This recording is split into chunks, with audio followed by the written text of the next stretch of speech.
Hello everyone, আসসালামু আলাইকুম সকলকে। আশা করছি সকলে ভালো আছেন। আল্লাহর রহমতে আমিও ভালো আছি। আপনাদের জন্য আরেকটি নতুন রেসিপি নিয়ে চলে আসলাম আমি। এখানে আমি ২ টি হাঁসেরে একটু কেটে ধুয়ে পরিষ্কার করে নিয়েছি। আজকে আপনাদের জন্য হাঁস ভুনা রেসিপি দিব। এখানে ৪ টা গোটা রসুন দিয়ে দিলাম। হাঁস রান্নার সাথে গোটা রসুনগুলো আসলে খেতে একটু ভালো লাগে সেজন্য দেওয়া। বাটা রসুন দিয়ে দিলাম ২ চামচের পরিমাণ এবং আদা বাটা দিয়ে দিলাম ২ চামচ পরিমাণ। এখন এখানে মাংসের মসলা দিয়ে দিব ২ টেবিল চামচ। মরিচ গুঁড়ো দিয়ে দিলাম ২ টেবিল চামচ।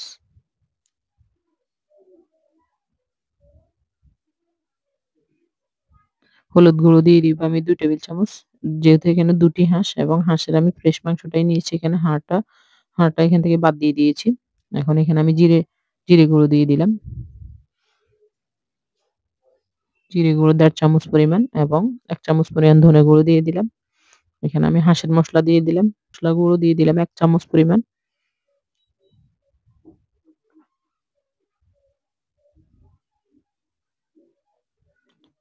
স্বাদ মতো লবণ দিয়ে দিলাম ২ চামচ পরিমাণ।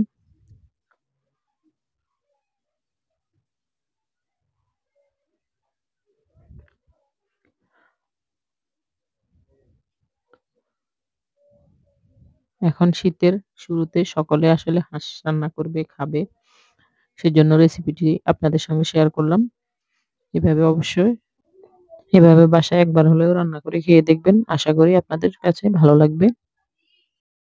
ধনে গুঁড়ো দিয়ে দিলাম ১ চা চামচ।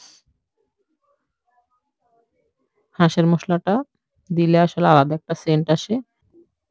হাঁসের মসলাটা অবশ্যই দেওয়ার চেষ্টা করবেন। হাঁসের মসলাটা দিলে অনেকটা বেশি টেস্টি হয়। সেজন্য হাঁসের মসলাটা দেওয়া।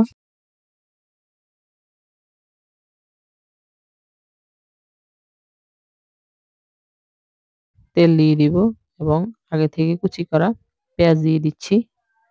পেঁয়াজ দিয়ে দিব ১ বাটি। সবগুলো মসলা আমি দেওয়ার পরে এখন গরম মসলা দিয়ে দিচ্ছি।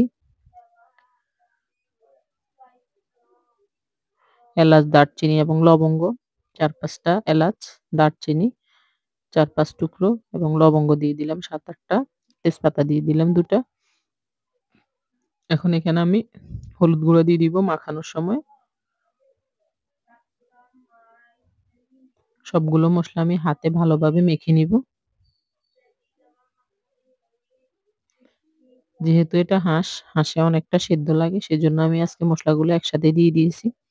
আপনারা এভাবেও দিতে পারেন।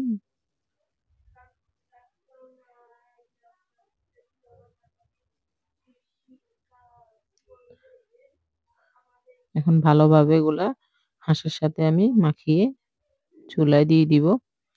একটা ঢাকা দিয়ে দিব হাঁসগুলো কষানোর জন্য। আমার হাঁসটা গরম হয়ে এসেছে। এই পর্যায়ে আমি একটু নেড়েচেড়ে আবার ঢাকাটা দিয়ে দিব।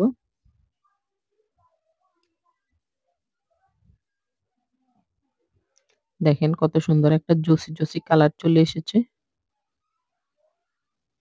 আমার হাঁসটা কষানো হয়ে গেছে। এ পর্যায়ে আমি এখানে পানি দিয়ে দিব। এখানে আমি ৪ কাপ পরিমাণ পানি নিয়েছি। এখন আমি পানিগুলো দিয়ে দিচ্ছি। হাঁসে একটু সেদ্ধটা বেশি লাগে সেজন্য পানির পরিমাণও একটু বেশি দিতে হয়।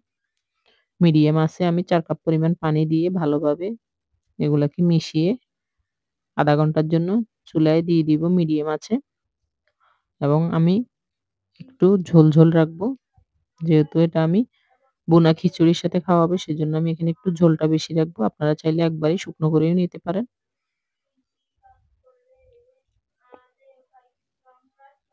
আমার হাঁসটা রান্না প্রায় কমপ্লিট হয়ে এসেছে। দেখেন কতটা সুন্দর হয়েছে। ভিডিওটি ভালো লাগলে অবশ্যই লাইক, কমেন্ট, শেয়ার করবেন। আমার চ্যানেলটিকে সাবস্ক্রাইব করে দিবেন। পাশে থাকা বেল আইকনটি অন করে দিবেন। আল্লাহ হাফেজ।